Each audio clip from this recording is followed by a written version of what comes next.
Baik, Assalamualaikum warahmatullahi wabarakatuh. Shalom, Om Swastiastu, Namo Buddhaya, salam kebajikan dan salam sejahtera untuk kita semua. Baik, kali ini saya akan membahas mengenai studi putusan nomor 522 garing PDTG garing 2010 garing PN Jakarta Pusat mengenai gugatan ganti rugi pada PT Lintas Kumala Abadi versus PT Asuransi Tokyo Marine Indonesia. Nah, ini merupakan salah satu pembahasan dalam mata kuliah Hukum Dagang Maritim.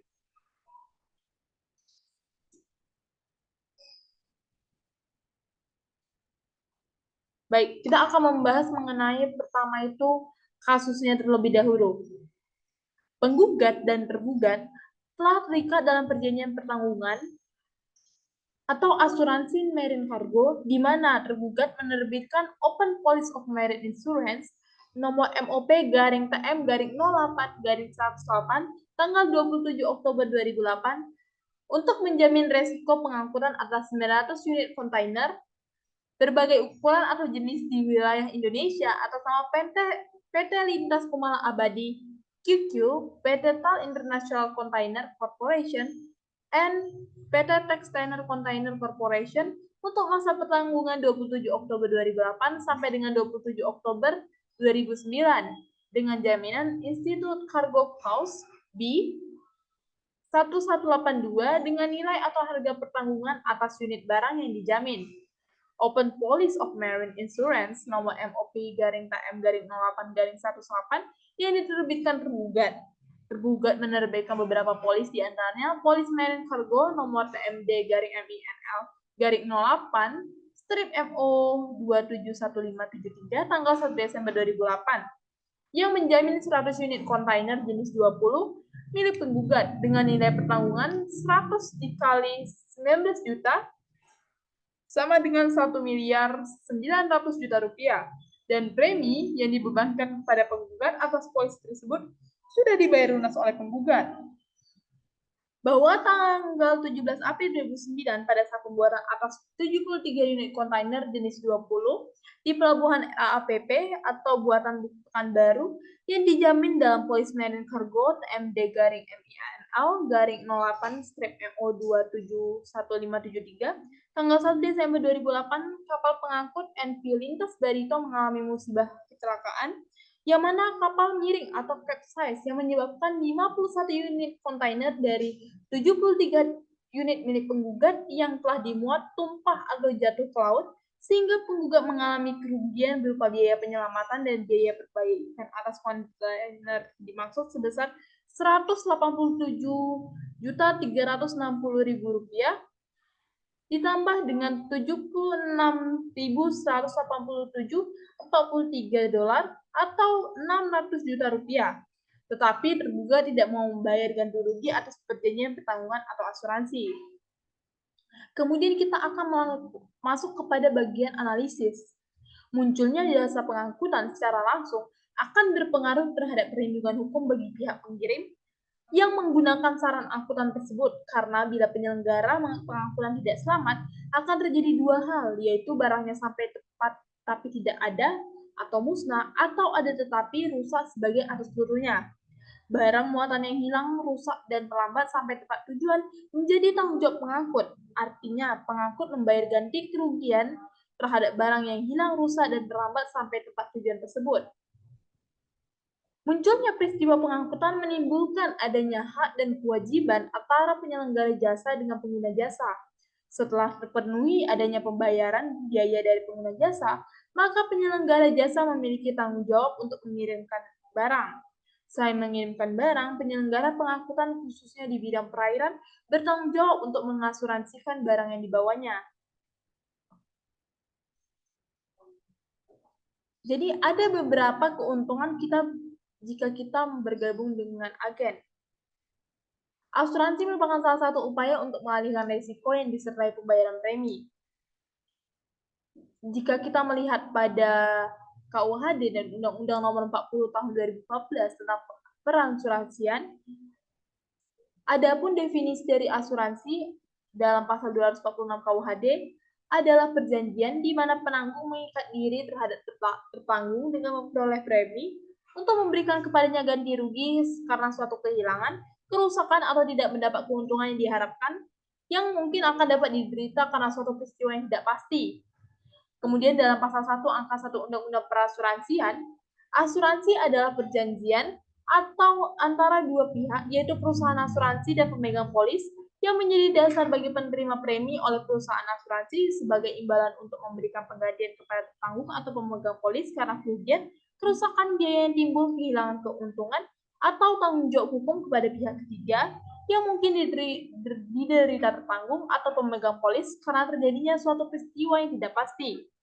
Kemudian B. Memberikan pembayaran yang didasarkan pada meninggalnya tertanggung atau pembayaran yang didasarkan pada hidupnya tertanggung dengan manfaat yang besarnya telah ditetapkan dan atau didasarkan pada hasil pengelolaan dana. Terjadinya perjanjian bahwa Open Policy of Marine Insurance nomor MOP garing TM garing 08 garing 108 dan Policy Marine Cargo nomor TMD garing MNL garing 08 garing MO garing MO 271573 tanggal 1 Desember 2008 merupakan perjanjian pertanggungan atau asuransi sebagaimana diatur dalam pasal 246 KUHD, yaitu suatu perjanjian dengan mana seseorang penanggung mengikatkan diri kepada seseorang tertanggung dengan menerima premi untuk memberikan pergantian kepadanya karena suatu kerugian, kerusakan, atau kehilangan keuntungan yang diharapkan yang mungkin akan dideritanya karena suatu peristiwa yang tak tentu.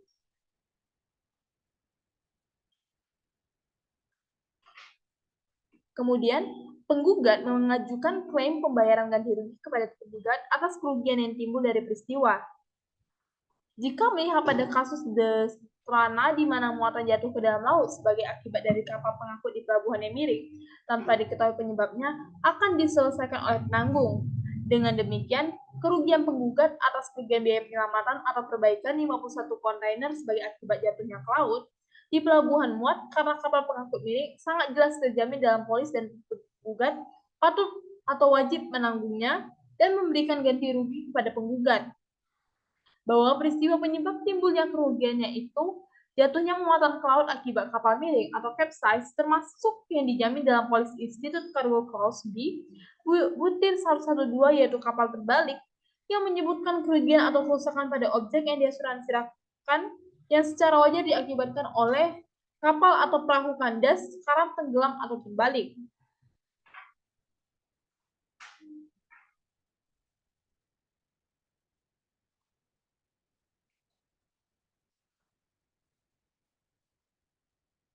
Adapun batasan mengenai pengertian capsize atau kapal terbalik dengan mengemukakan 4 dalil. Capsize merujuk pada keadaan di mana suatu perahu atau kapal terbalik sehingga tidak berfungsi sebagaimana mestinya. Kemudian, capsize merupakan peristiwa terbaliknya suatu kapal atau perahu di atas air akibat suatu kecelakaan atau insiden. Kemudian, capsize adalah istilah yang digunakan pada saat suatu kapal atau perahu miring pada sudut derajat 90 atau terbalik pada saat di air. Kemudian, capsize saat sebuah perahu terbalik dan terlihat sisi bagian bawahnya. Dalam pasal 1349 KUH Perdata, bila adanya penafsiran yang berbeda dalam suatu persetujuan, maka harus ditafsirkan untuk keuntungan pihak atau orang yang telah mengisarkan dirinya untuk itu. Berdasarkan pasal 1349 KUH Perdata, ini sejalan dengan prinsip kontra preferentum dalam perjanjian asuransi yang bersifat perjanjian sepihak, di mana semua perjanjian harus ditafsirkan untuk kepentingan atau keuntungan pihak yang menerima, atau pihak bertanggung bila timbul keraguan dalam melaksanakan perjanjian. Penafsirannya harus menguntungkan pihak tanggung, sehingga tertanggung seakan-akan menikmati keraguan tersebut. Dengan demikian, tidak ada alasan tergugat untuk tidak melaksanakan kewajibannya memikul risiko yang dialihkan kepadanya oleh penggugat. Kemudian kita akan membahas mengenai sita jaminan.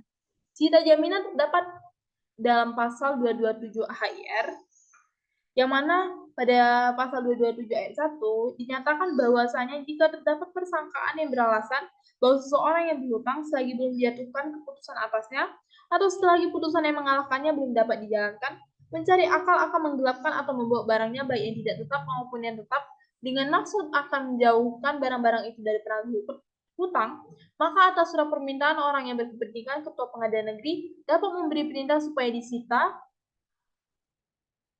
barang itu untuk menjaga hak orang yang memasukkan permintaan itu. dan kepada peminta harus diberitahukan akan menghadap persidangan pengadilan negeri yang pertama sesudah itu untuk memajukan dan menguatkan gugatannya.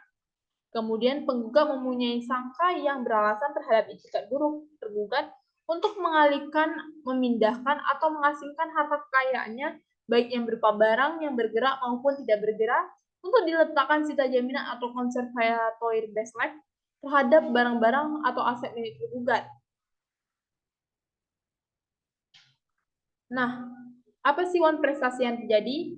Terjadinya tergugat melakukan wan prestasi atas terjadinya asuransi dengan Open Policy of Marine Insurance nomor MOP garing TM garing 08 garing 108 yang diterbitkan tergugat.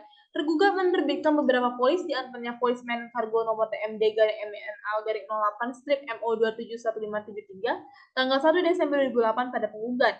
Kemudian pada pasal 1243 KUH Perdata, penggantian biaya kerugian dan bunga karena tidak dipenuhinya suatu perikatan mulai diwajibkan bila debitur walaupun telah dinyatakan lalai, tetap lalai untuk memenuhi perikatan itu, atau jika sesuatu yang harus diberikan atau dilakukannya hanya dapat diberikan atau dilakukannya dalam waktu yang melampaui waktu yang telah ditentukan.